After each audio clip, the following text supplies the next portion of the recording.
After Robert passed, the silence in our house was unbearable, not quiet, silent. The kind that presses against your chest, making it hard to breathe.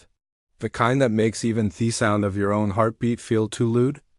We had been married for 37 years. He was my best friend, my partner in everything, my daily rhythm. And then, just like that, he was gone. A heart attack in the early hours of a Sunday morning while I was still asleep next to him. I didn't even hear his last breath, the weeks that followed blurred together. People came and went, casseroles stacked up in the fridge, flowers wilted in vases faster than I could throw them out. I remember standing in the hallway one morning, toothbrush in hand, and realizing I hadn't brushed my teeth in 3 days.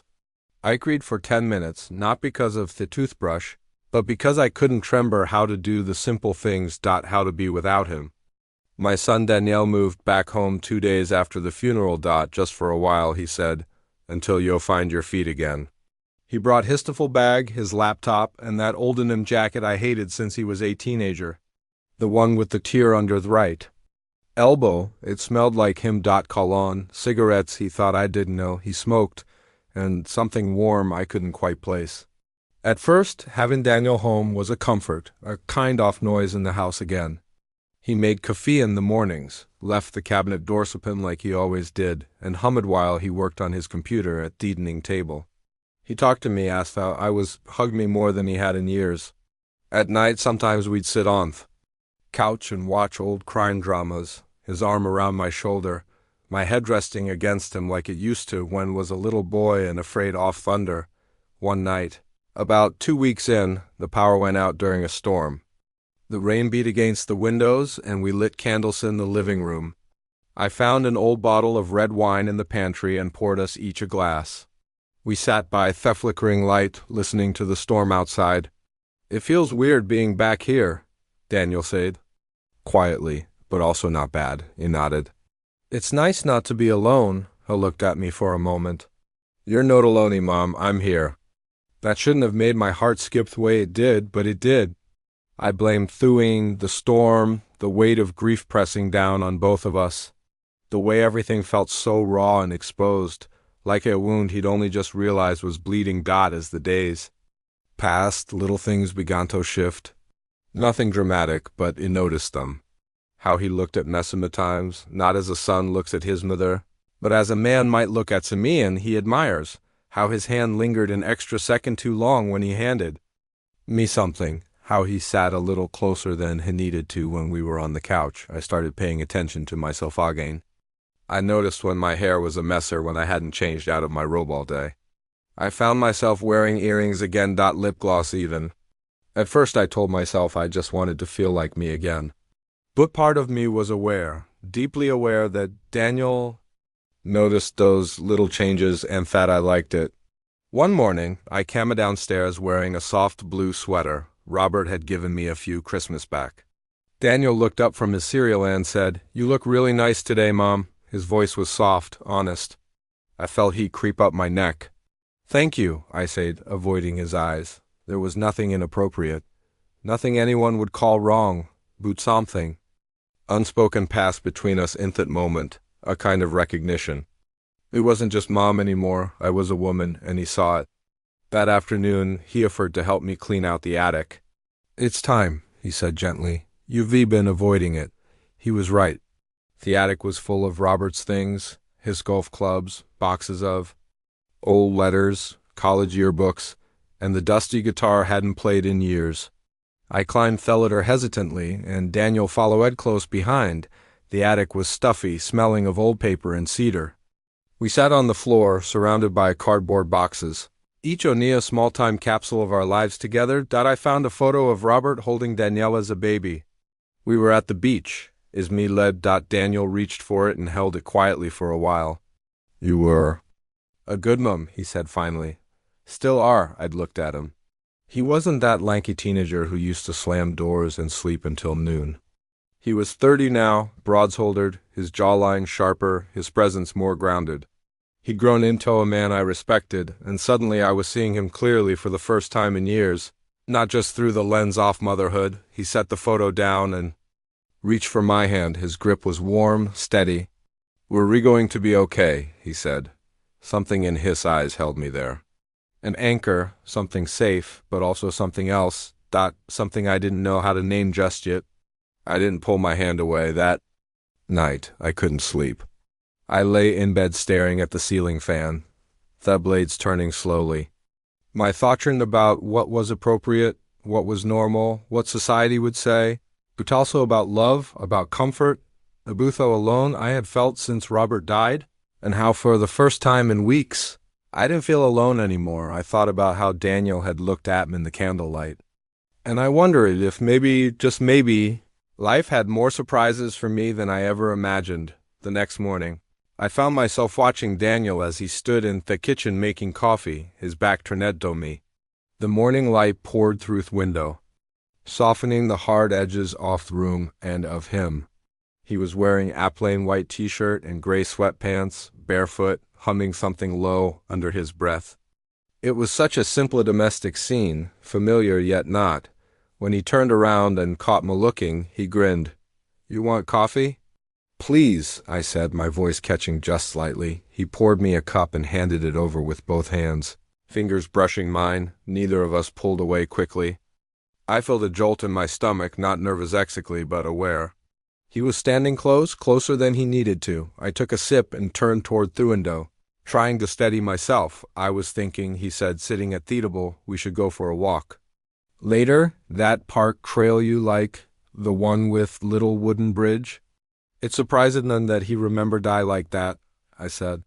He smiled at me in a way that felt like more than just appreciation. It felt like he saw me not just as his mother, but as someone worth caring for, worth knowing again. The walk that afternoon was quiet at first. The air was cool, and leaves had begun to fall, crunching beneath our feet as we wandered down the path. Wepist a couple walking a golden retriever and a group of kids on bikes. Life going on around us. Daniel reached for my hand as we crossed the bridge. He didn't say anything, just held it gently like it was the most natural thing in the world. "You okay?" he asked softly. I nodded, squeezing his hand back. Getting there. We stood on the bridge for a while, just listening to the stream below. A moment suspended in time, peaceful, intimate.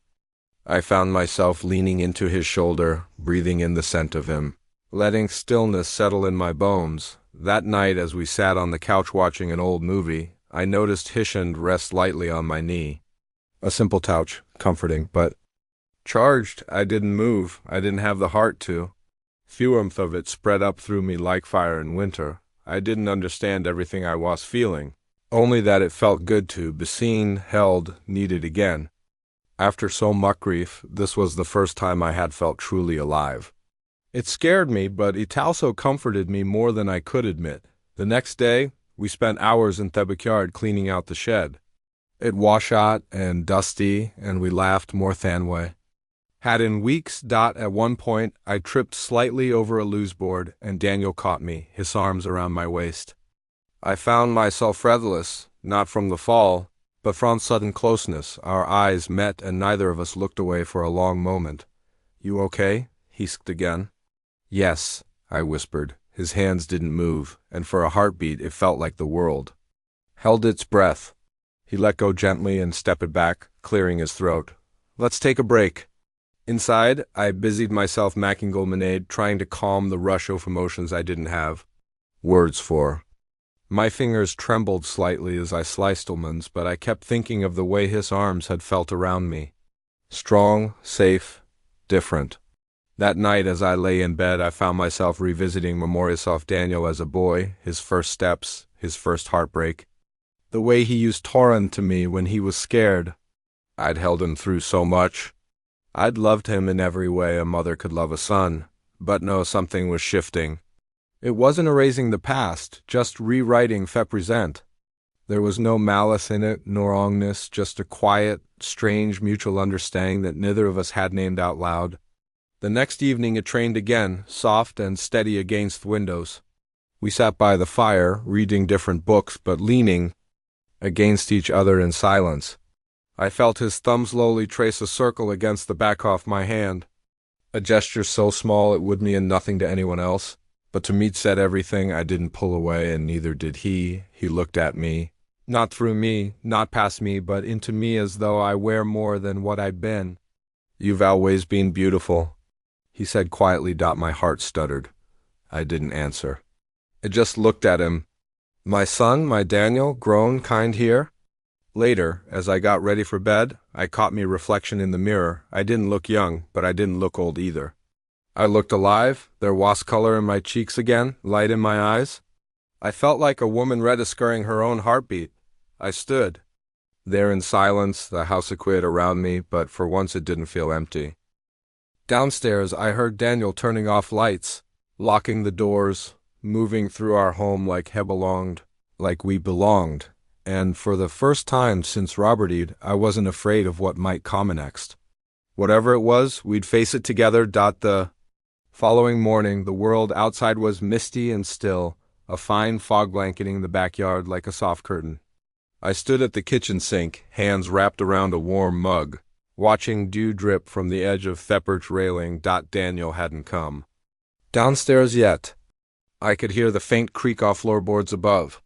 His footsteps, the rhythm of his morning. Everything about having him in the house had started to feel like a routine, comfortable, familiar, and yet every day brought with it a quiet electricity, subtle current humming just under the surface of everything we said and did. When he finally joined me, his hair was still damp from the shower, a towel slung around his neck. He kissed my cheek without hesitation and reached forth coffee pot. Morning. Beautiful, he said casually, like it was the most normal greeting in the world. I chuckled a little flustered, pretending to look away. You're too much. But part of me glowed at the words. He saw me, really saw me, and that was something I hadn't felt from anyone since Robert. The feeling was complicated, sure, but it wasn't confusing anymore, not like before. Now it felt like clarity, like stepping into sunlight after buying cold for too long.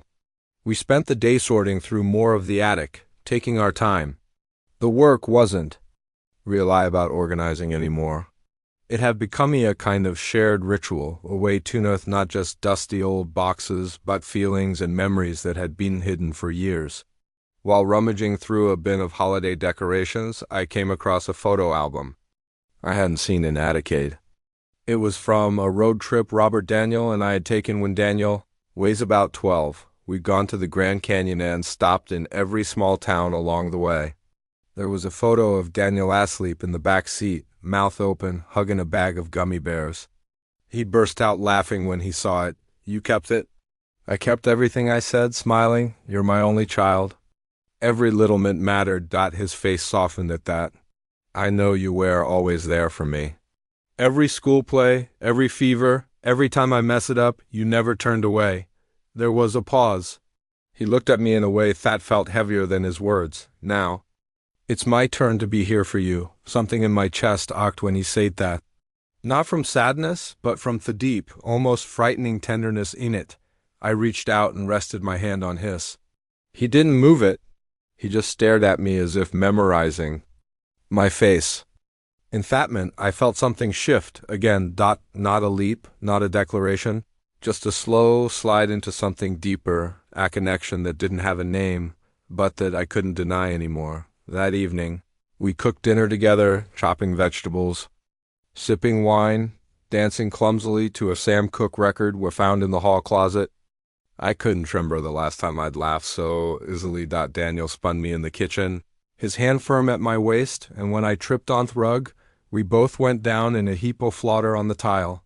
I lay there, his body warm beside mine, his hand, Camito, rest against my cheek. You have the most beautiful smile, he said. I didn't answer with words. I just stared at him, letting my smile fade into something more tender, more uncertain. His fingers slid from my cheek to behind me ear, brushing hair back gently. We were so close I could feel his breath, and then slowly, as if the air had asked for it, he leaned in. Not rushed, not forceful, just a quiet, aching closeness. But he stopped inches away, his eyes searching mine. Do you want this? He asked. His voice trembled, not with fear, but with caution, with care. I didn't say yes.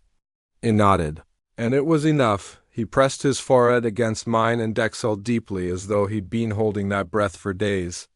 then kissed my cheek. Soft, reverent, and helped me up from the floor like it waved the most ordinary thing in the world. We didn't talk much that night. We just sat in the couch, bought his clothes, hands tangled together, breathing the semi-quiet rhythm later. In bed, I stared up at the ceiling again, but unlike the other nights, I didn't feel torn. I didn't feel guilt or shame. I felt something grounded, human, as if for the first time in a long time, I allowed myself to want without punishing this for it. I knew what people would see, what they might think if they ever knew. That grief makes. People do strange things. That lines can blur in the darkness of loss.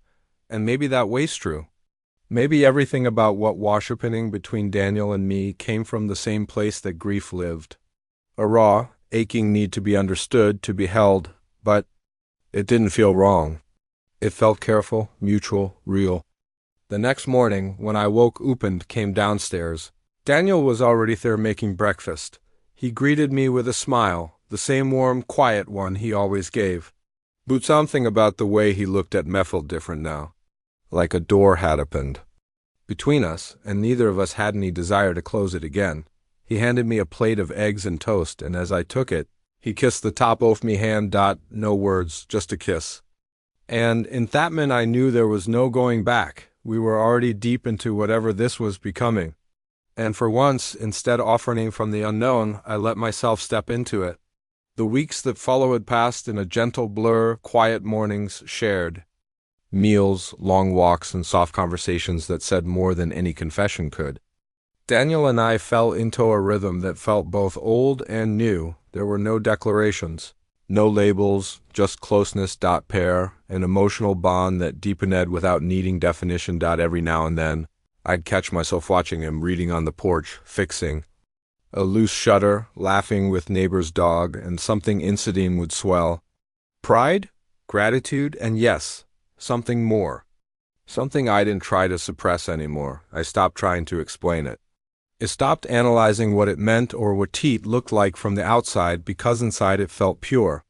It felt like healing, like love in its most vulnerable and honest form. One chilly Sunday evening, we were sitting in the living room with a fire going, the lights low. I was curled under a blanket, and Daniel sat close beside me. He reached for my hand, as he often did, and I placed mine in his without hesitation. "Mom," he said quietly, almost unsure if he should goon. "Linda," he only called me that once a mething. Sirius was coming. I turned me head toward him. "I know what this looks like. I know how this might sound if we said it out loud to anyone else, but I don't care what anyone would think. I care about you, about this."